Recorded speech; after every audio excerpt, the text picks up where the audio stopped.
Everyone. सो आज हम start करने जा रहे हैं second chapter of class 12 psychology, that is self and personality. Self and personality. So let's start with this chapter, self and personality. So as the name suggest, सबसे पहले हम self और पर्सनालिटी दोनों टर्म्स की बात करेंगे। पर्सनालिटी क्या होता है बेसिकली? पर्सनालिटी एक स्टेबल पैटर्न ऑफ बिहेवियर, मतलब जैसे अगर हम फॉर एग्जांपल हम समझते हैं जैसे दो लोग हैं ए और बी, ठीक है। ए बहुत ज़्यादा मतलब एग्रेसिव टाइप है, हमेशा गुस्से में रहता है, एंड जो बी है वो काम है, वो हर चीज़ों को रैशनली सोच के आराम से करता है, उसको गुस्सा कम आता है। सो दोनों में हम बोलते हैं ना क्या डिफरेंस है, हम बोलते हैं ना दोनों की पर्सनालिटी डिफरेंट है। तो पर्सनालिटी का मतलब क्या हुआ कि उनके जो स्टेबल पैटर्न ऑफ बिहेवियर हैं वो दोनों डिफरेंट है। दोनों जो स्टेबल पैटर्न ऑफ बिहेवियर हैं वो दोनों क्या हैं? डिफरेंट हैं, they are different. Okay, that is called personality. तो पर्सनालिटी का मतलब समझ आया? Relatively stable pattern of behaviour represents personality. मतलब हर एक पर्सन का कोई ना कोई एक स्टेबल पैटर्न होगा बिहेवियर का, उसी को हम पर्सनालिटी कहते हैं। अब सेल्फ क्या होता है? Self means the totality of an individual consciousness, experience, ideas, thoughts and feelings with regard to herself or himself।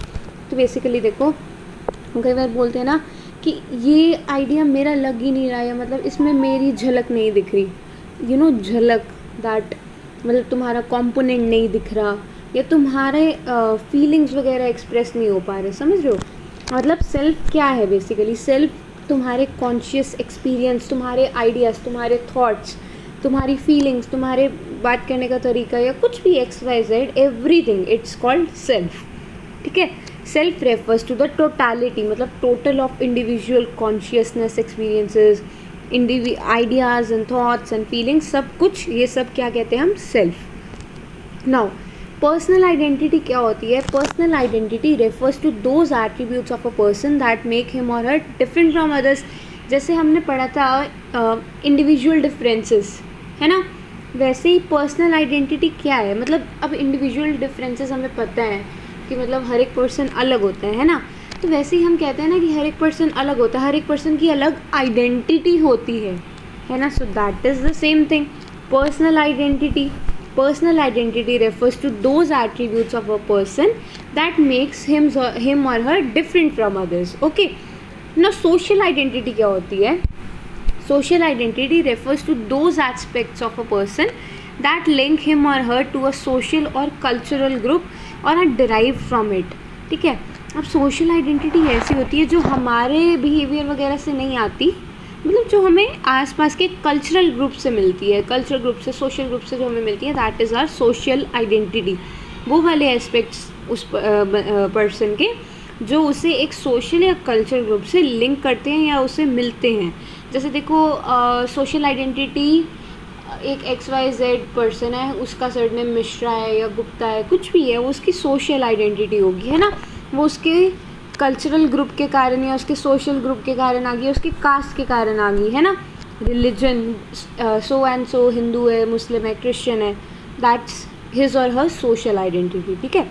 Now let's talk of self as a subject. Self as a subject हम तब बोलते हैं जब हम अपने आप को as a subject रख के बात कर रहे हैं। जैसे मैं बोल रही हूँ I am a good dancer, I am a good singer, मैं अपने बारे में बात कर रही हूँ, मैं अपने आप को एज अ सब्जेक्ट रख रही हूँ, मतलब मैं अपने आप को मतलब सेल्फ को एज अ सब्जेक्ट ट्रीट कर रही हूँ। इंग्लिश में पढ़ा हुआ है ना सब्जेक्ट ऑब्जेक्ट, ये वही वाला सब्जेक्ट है। मतलब मैं अपने आप को एज अ सब्जेक्ट ट्रीट कर रही हूँ, as a main person treat कर रही हूँ। ठीक है। आई एम अ डांसर, मतलब मैं अपने आप के रिलेटिवली डायरेक्ट वे में मैं बोल रही हूँ। Self actively engages in process of knowing itself. ठीक है। नाउ सेल्फ एज ऑब्जेक्ट क्या है? विच गेट्स अफेक्टेड या consequent self gets observed and comes to be known as. ठीक है।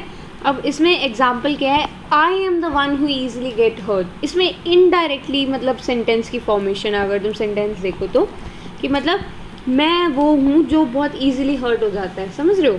इट्स इनडायरेक्ट सेंटेंस, मतलब इनडायरेक्टली मैं अपने आप को रेफर कर रही हूँ। अब हु ईजिली गेट हर्ट्स यहाँ एज अ ऑब्जेक्ट मैंने ट्रीट करके बताया। ठीक है।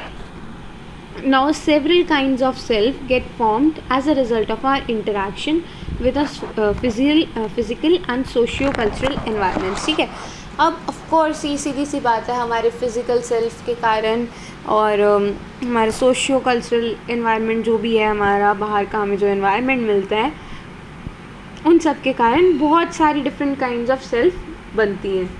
ठीक है.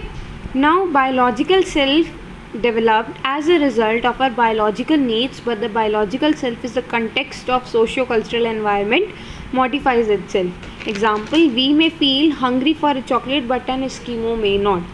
अब वो ये बताना चाह रहा है कि कई बार, अब एक बात देखो कि मतलब कुछ चीज़ें होती हैं जो जिनकी डिमांड सिर्फ तुम फील कर सकते हो, तुम ही मतलब उनको फील कर सकते हो. लाइक देखो, अब जो बंदा एक आदिवासी ले लो जो जंगल में रहा है, ही डजंट नो कि चॉकलेट होती क्या है. ठीक है, उसे पता ही नहीं है कि चॉकलेट होती क्या है, तो क्या वो चॉकलेट क्रेव कर सकता है? Of course not. अब उसे पता ही नहीं वो चीज़ क्या है, वो एग्जिस्ट करती है नहीं करती, तो उस चीज़ की एग्जिस्टेंस के बारे में ही नहीं पता, तो वो कैसे उस चीज़ को चाह सकता है. अब तुम वही सोचोगे ना कि मुझे वो चाहिए जो तुम्हें पता है कि एग्जिस्ट करती है चीज़, है ना. तो बायोलॉजिकल सेल्फ हमारे बायोलॉजिकल नीड्स पे भी होती है और बायोलॉजिकल सेल्फ के मतलब सोशियो कल्चरल एनवायरनमेंट में भी होती है. ठीक है, अब इसमें बायोलॉजिकल क्या है? हंग्री. अब यार भूख भी तो उसी चीज़ की उसको लगेगी ना, मन भी तो उसको उसी चीज़ खाने का करेगा जो उसे पता है कि एग्जिस्ट करती है. उसने चॉकलेट कभी देखी नहीं, तो ही थिंक्स ऐसी कोई चीज़ है ही नहीं, है ना. तो उसके लिए उसकी मतलब कैसे क्रेविंग हो सकती है. ठीक है. Now let's move ahead. Personal self और सोशल सेल्फ के बीच में डिफरेंस क्या है बेसिकली. अब पर्सनल सेल्फ क्या होती है? अपने आप से लिंक, जैसे नाम से समझ आ रहा है, पर्सनल सेल्फ मतलब अपने आप से related, link to oneself, है ना. Primary concern with oneself. Now इसका मेन फोकस क्या होता है कि emphasis come to be laid on those aspects of life that relate only to the concern person, such as personal freedom, personal responsibility, personal achievement और personal conflicts. ठीक है, अब ये यहीं से समझ आ रहा है कि एक तो पर्सनल सेल्फ से समझ आ रहा है कि जो हमारे लिए है, मतलब हम अपने आप से रिलेटेड बोल रहे हैं. ठीक है, अब जैसे मेरा पर्सनल फ्रीडम क्या है, मेरी पर्सनल रिस्पॉन्सिबिलिटी क्या है, मैंने पर्सनली क्या अचीव किया, मेरी पर्सनल सैलरी क्या है, या मेरे को पर्सनली क्या चाहिए क्या नहीं चाहिए, मेरी विशेस क्या है, मेरी पर्सनल, समझ रहे हो, ये सब पर्सनल सेल्फ का पार्ट है. ठीक है. ना सोशल सेल्फ में क्या होता है? सोशल सेल्फ को हम रिलेशनल सेल्फ और फेमिलियल वो भी कहते हैं. फैमिली से फेमिलियल और रिलेशनल से रिलेशन से रिलेशनल. ठीक है, सोशल सेल्फ बेसिकली. अब ये कैसी होती है? Emerges with relation with others. ठीक है, अब इसका एस्पेक्ट जो होता है ये कहीं ना कहीं जैसे सोशल से समझ आ रहा है, तो मतलब कहीं ना कहीं तुम बाकी लोगों के साथ कैसे कोऑपरेट कर रहे हो उससे रिलेटेड. ठीक है, like aspects of life such as cooperation, unity, affiliation, sacrifice, support और sharing.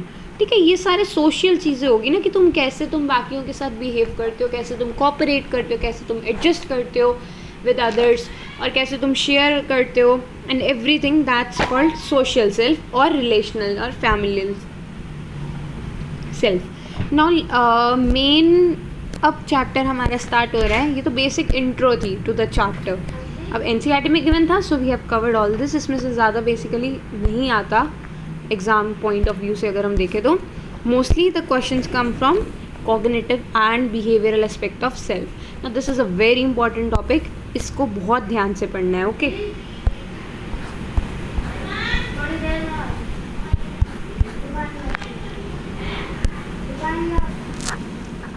now let's start with the topic. Now the way we perceive ourselves and the ideas we hold about our competencies and attributes is also called self concept. अब देखो यार, नाम से समझ आ रहा है self concept के नाम से कि क्या मतलब बन रहा है इसका. देखो हाँ, एक सेकेंड. Self concept. ठीक है, अब ये क्या मतलब बन रहा है कि हम अपने आप को कैसे परसीव कर रहे हैं, हमारे जो आइडियाज़ हैं, हमारी जो आइडियोलॉजी है, या हम क्या सोचते हैं, हमारे एट्रीब्यूट्स क्या हैं, वो सब क्या है? Self concept. ठीक है, वही सारा सेल्फ जो हमने ऊपर पढ़ा है वही बात चल रही है, सेम टू सेम. अब ये जो सेल्फ कंसेप्ट है ये पॉजिटिव भी हो सकता है, नेगेटिव भी हो सकता है.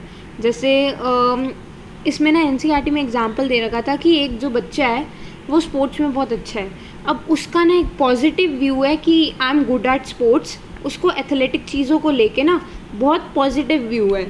बट वही बच्चा पढ़ाई में अच्छा नहीं है तो उसको अपने आप को ही लेके ना पढ़ाई के अंदर सेल्फ डाउट कहीं ना कहीं है, ठीक है। तो दैट इज़ कि मतलब उसके नेगेटिव व्यू है उसको अपने एकेडमिक टैलेंट्स का, ठीक है।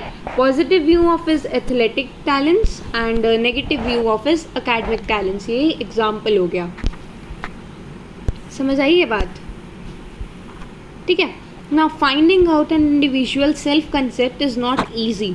The most frequently use method involves asking the person about himself और हर सेल्फ। अब वही यार ये चीज़ें खुद पर्सन अपने आप से ज़्यादा बेटर एनालाइज कर पाता है, ठीक है। नाउ सेल्फ इस्टीम क्या होता है, बेसिक अब हम मेन स्टार्ट कर रहे हैं। सेल्फ इस्टीम क्या होता है? सेल्फ इस्टीम होता है value judgement of a person about himself और हर सेल्फ। मतलब यार कहीं इसको तुम कहीं ना कॉन्फिडेंस से रिलेट करके समझ लो। कॉन्फिडेंट बंदा तभी होता है जब उन्हें पता होता है कि that they are good at something, है ना। तुमने बहुत सारी तैयारी करी है पेपर के लिए तो तुम उसके लिए कॉन्फिडेंट हो गए, यू नो, तुम्हें पता है, तुम्हारे पास अपनी जजमेंट है कि तुम कहाँ पे स्टैंड कर रहे हो, ठीक है। यू वेरी वेल नो कि तुम्हारी प्रिपरेशन किस लेवल की है, तो तुम्हें उस हिसाब से मतलब कॉन्फिडेंस आएगा।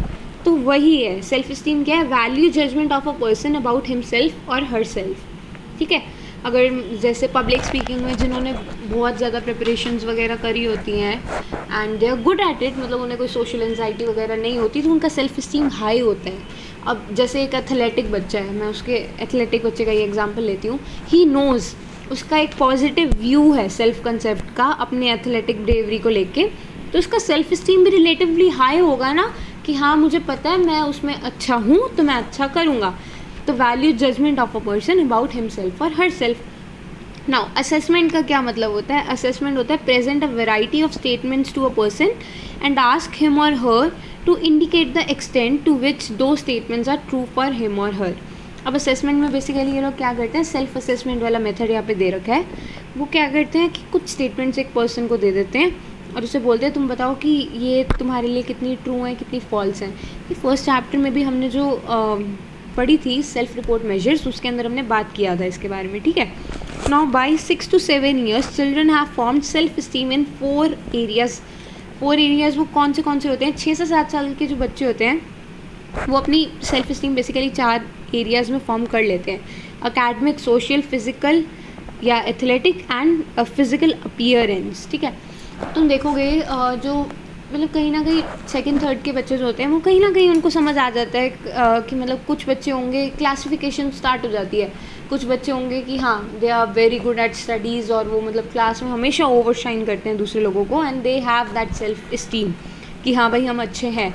ऐसे ही जो स्पोर्ट्स वाले होते हैं वो धीरे धीरे स्पोर्ट्स में जाना स्टार्ट कर देते हैं ना, दे नो कि हम इसमें अच्छे हैं, उनका एक सेल्फ इस्टीम बिल्डअप हो जाता है। कई लोग जो फिज़िकली बहुत सुंदर होते हैं वो अलग हो जाते हैं और जो सोशल, जिनके सोशल ग्रुप्स बनने शुरू हो जाते हैं, ठीक है। तो by 6 to 7 years of age बच्चे अपना सेल्फ इस्टीम फॉर्म कर लेते हैं। कौन से 4 फील्ड्स में कर लेते हैं बेसिकली, ठीक है। एंड वो धीरे धीरे जैसे जैसे बड़े होते हैं वो वाले उनके सारे सेल्फ इस्टीम के स्किल्स या सब कुछ रिफाइन होता जाता है, मतलब इन्हांस हो जाता है, ठीक है। Our capacity to view our self in terms of stable dispositions permits us to combine separate self-evaluations into a general psychological image of ourselves. This is known as overall sense of self-esteem. अब इसका क्या मतलब है? देखो, जो हमारी capacity, हम अपने आप को देखते हैं किस वे में देखते हैं, एक स्टेबल वे में देखते हैं, उन सबको हमारे जितना भी सेल्फ कंसेप्ट है ये सब चीज़ों को हम मतलब कंबाइन करके एक जनरल साइकोलॉजिकल वे में देखें तो उसे हम कहते हैं overall sense of self esteem. मतलब तुम अपने आप को कैसे समझ पा रहे हो, काइंड ऑफ, ठीक है। मतलब अपने आप को पूरा टोटलिटी में देखना, अपने आप को पूरा देख पाना, व्यू कर पाना अपने आप को एक ठीक है कंबाइन करके सारे सेल्फ इवैल्यूएशंस को मतलब करके अपने आप को समझ पाना काइंड ऑफ, तो वो overall sense of self esteem कहते हैं उसे। Now, self-esteem shows a strong relationship with our everyday behavior. Example, children with low self-esteem are often found to display anxiety, depression and increasing antisocial behavior. अब ये तो हमें पता ही है ना, बहुत बार होता है कि हम देखते हैं जिन बच्चों को मतलब कॉन्फिडेंस नहीं होता खुद पे, उनको अपनी सही वैल्यू जजमेंट नहीं होती, मतलब एक परफेक्ट सेल्फ इस्टीम उनके पास नहीं होता, तो वो बहुत डरे डरे रहते हैं, सहमे सहमे रहते हैं. They often experience anxiety, depression and increasing anti social behaviour. ये तो हमें पता ही है, नथिंग न्यू, है ना. Now next, warm and positive parenting helps in development of high self esteem. अब ये तो हमें पता ही है कि एक एनवायरनमेंट जो बच्चे के आसपास है वो काफ़ी इम्पॉर्टेंट रोल प्ले करता है in making the self esteem of a child. ठीक है. अब हमारे जो चाइल्ड फॉस्टरिंग प्रैक्टिसेस हैं वो बहुत ज़्यादा मायने रखती हैं. ठीक है. अब एक बच्चे को एक अच्छा एनवायरनमेंट मिलेगा, पेरेंट्स उसे मोटिवेट करेंगे टू डू थिंग्स एंड उसको मतलब एक अल्टीमेटली एक अच्छा एनवायरनमेंट मिल रहा है. टीचर्स एंड जो पेरेंट्स हैं दे आर सपोर्टिंग हिम और हर, और एक अच्छा मतलब मोटिवेशन वगैरह प्रोवाइड कर रहे हैं and everything perfect education and all that, सब कुछ अच्छा मिलेगा तो ऑफकोर्स बच्चे का एक सेल्फ इस्टीम अच्छा बनेगा. ठीक है. रिलेटिवली एक बच्चा जिसको हमेशा डीमोटिवेट किया गया है या उसको कंपैरिजन किया गया है या कुछ भी कि मतलब पेरेंट्स नहीं उतने सही मिले, तो वो कहीं ना कहीं सेल्फ इस्टीम में डाउन रह जाते हैं वो वाले बच्चे. ठीक है. Now self efficacy. Self efficacy is basically what कि मतलब it is the extent to which a person believes that they themselves control their outcomes और the outcomes are controlled by luck of fate.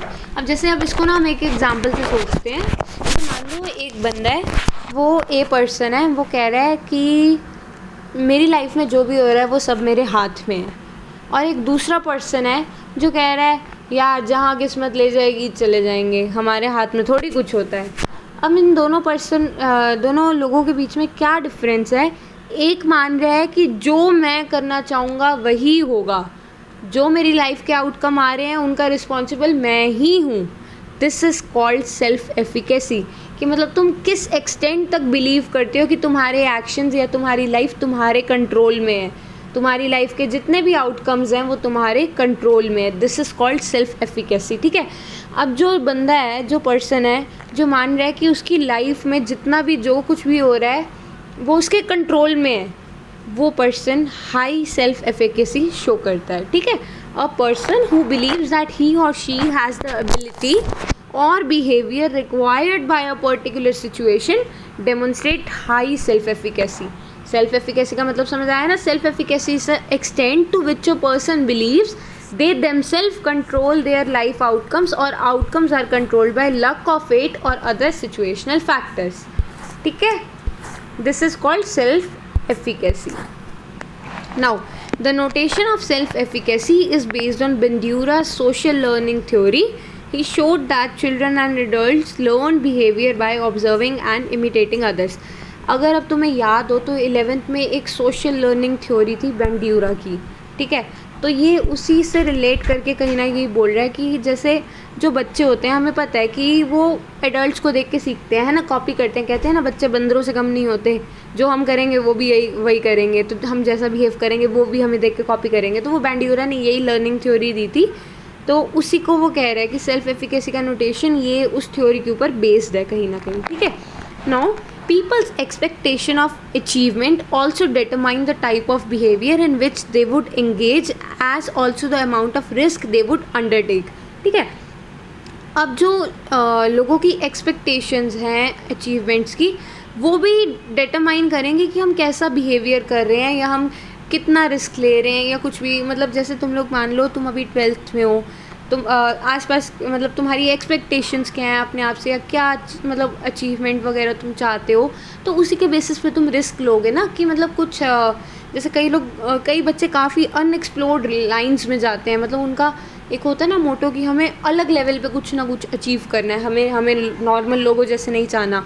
तो उनकी expectations of achievement high हैं, काफ़ी high हैं.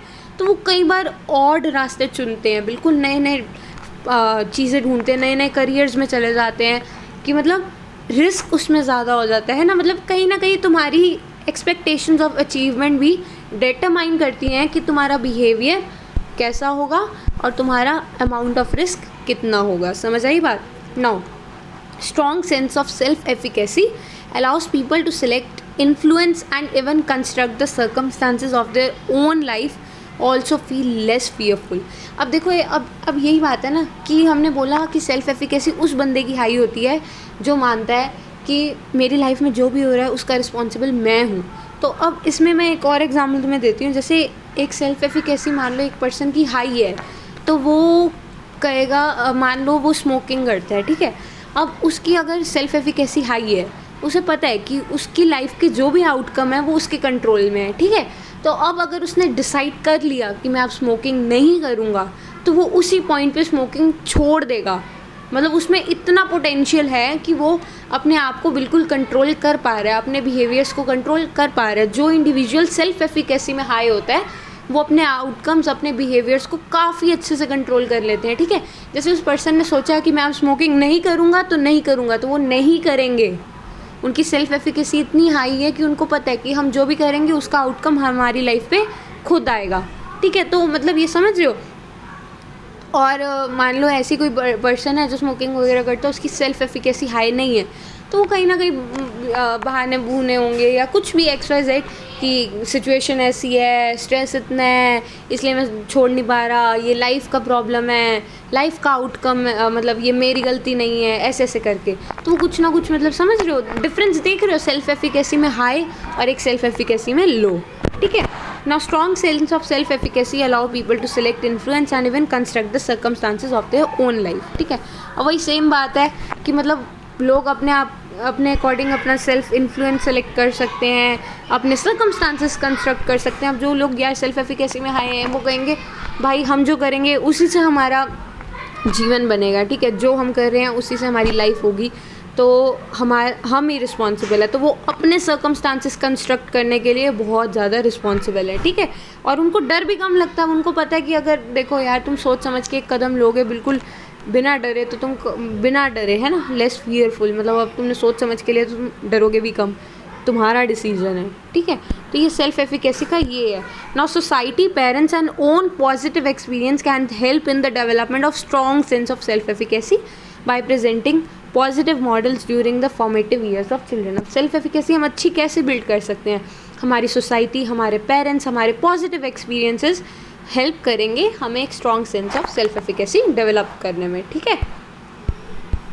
Now self regulation क्या होता है? Self regulation है, जैसे नाम से समझ आ रहा है, हम अपने आप को कैसे रेगुलेट कर पा रहे हैं, अपने आप को कैसे देख पा रहे हैं, अपने आप को, अपने बिहेवियर्स को कैसे मॉनिटर कर पा रहे हैं, इस चीज़ को सेल्फ रेगुलेशन कहते हैं। कहते हैं ना अपने आप को खुद चेक करो तुम।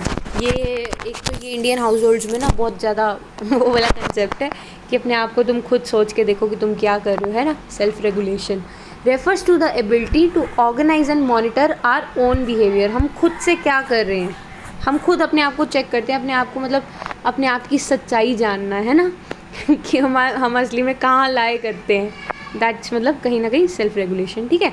Now people who are able to change their behaviour according to the demands of external environment are high on self monitoring. अब देखो यार, कहते हैं ना कि तुम जब खुद रियलाइज़ कर लोगे तुम कहाँ पे लाए करते हो, तो तुम अपनी आधी प्रॉब्लम सॉल्व कर लोगे। तो ये कहीं ना कहीं वही है।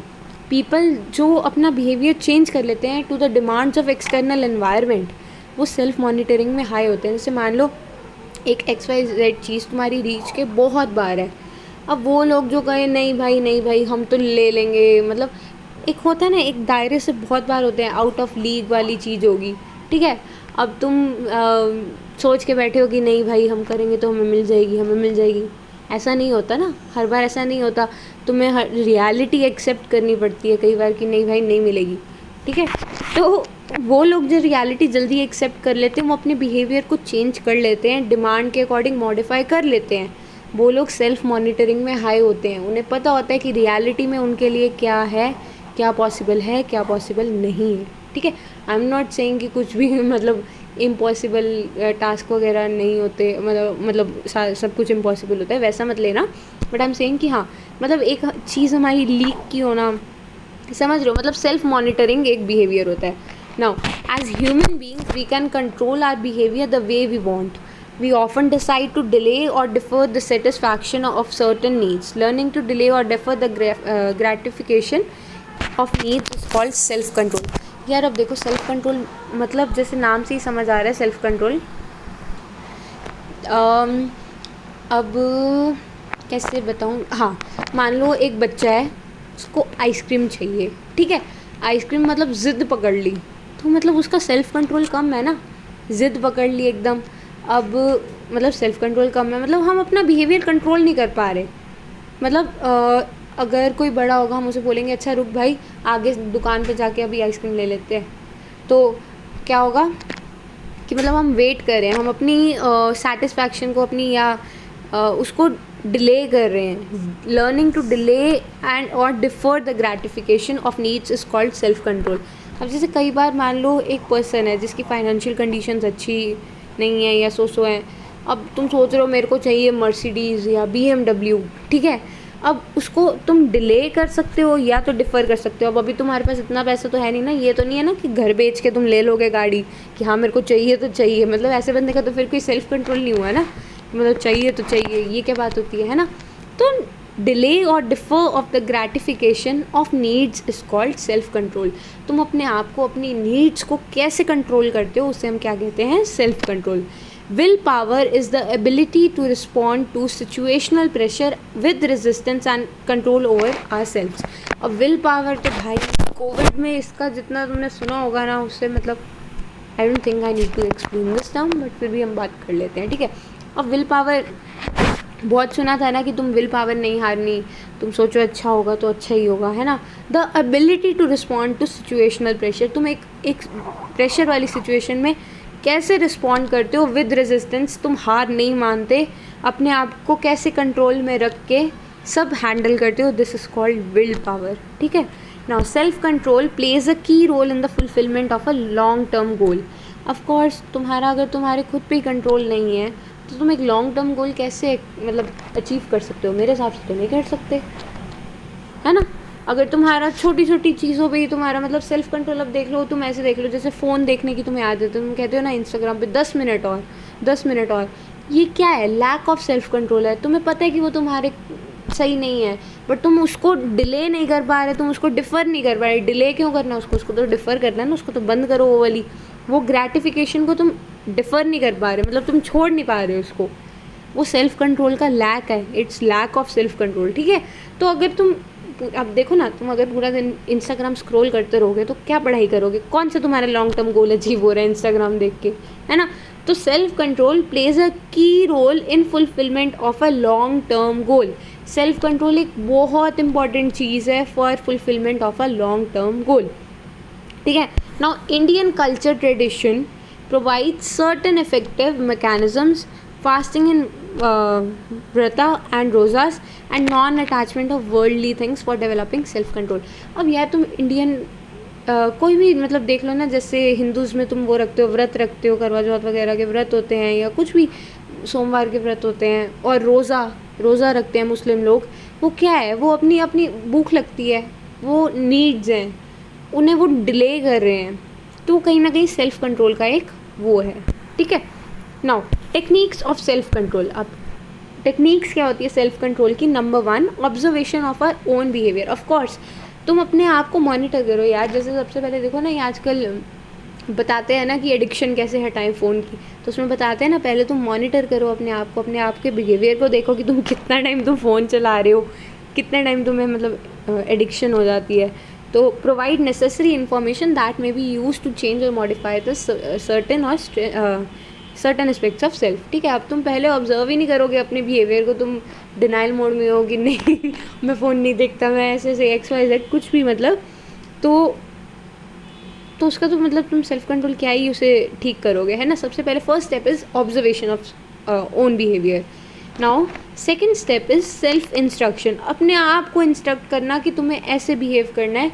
हम अपने आप को काफ़ी बोलते हैं ना कि नहीं बस अब नहीं चलाना, बस बंद करके रख दो, ये सेल्फ इंस्ट्रक्शन है, ठीक है। एंड सेल्फ री इन्फोर्समेंट मतलब जैसे मान लो सेल्फ कंट्रोल, मैंने पोमोडारो टेक्निक तुमने सुनी होगी, ऑलमोस्ट सबने सुनी होगी, नहीं सुनी तो बता देती हूँ कि मतलब वो होता है ना कि कुछ भी मतलब 30 मिनट्स या 40 मिनट जो तुम लोग पोमोडारो का सेशन, मतलब एक स्टडी सेशन रख के 5 मिनट का ब्रेक लेते हैं, वो 5 मिनट का ब्रेक एक एज अ रिवॉर्ड लेते हैं कि हाँ मैंने इतनी देर पढ़ाई करी है तो मैं 5 मिनट का ब्रेक डिजर्व करता हूँ या करती हूँ, है ना।